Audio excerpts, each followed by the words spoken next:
when we combine our innate knowing that God exists with our sinful, rebellious tendencies, we get rules-oriented people who want to perfect rule following. Rule following deceptively helps us feel good about ourselves because we're following the rules, while at the same time giving us plenty of room to live for ourselves. We love to work around the edges while not actually moving to the core. I remember talking to one of my daughters years ago. I think it was Jade, actually, our middle one. She could always see things really clearly. It was amazing how she could see through smokescreen. We struggled with a few things continually, like homework and picking up her room or curfew.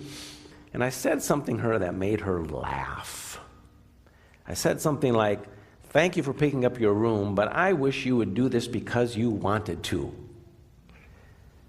And I remember her just stopping and looking at me like, "What in the world are you talking about?" In her wildest dreams, that made no sense to her.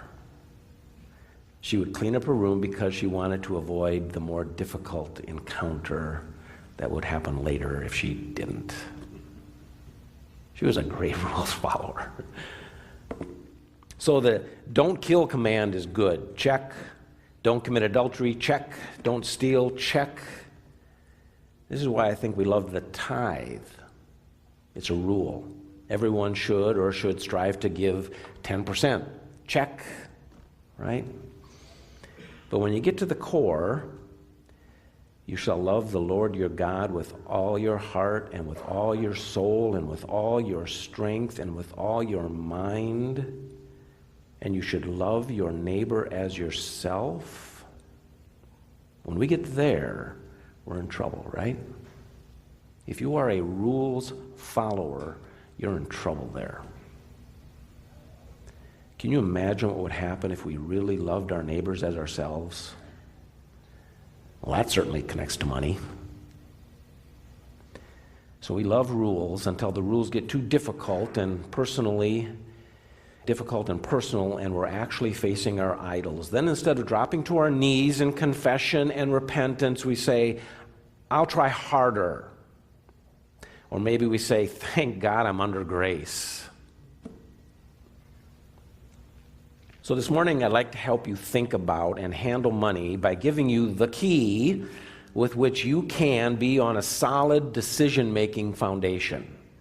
In fact, this key will not only straighten out your money thinking, it will connect with most of the struggles we have. So here it is, right up front.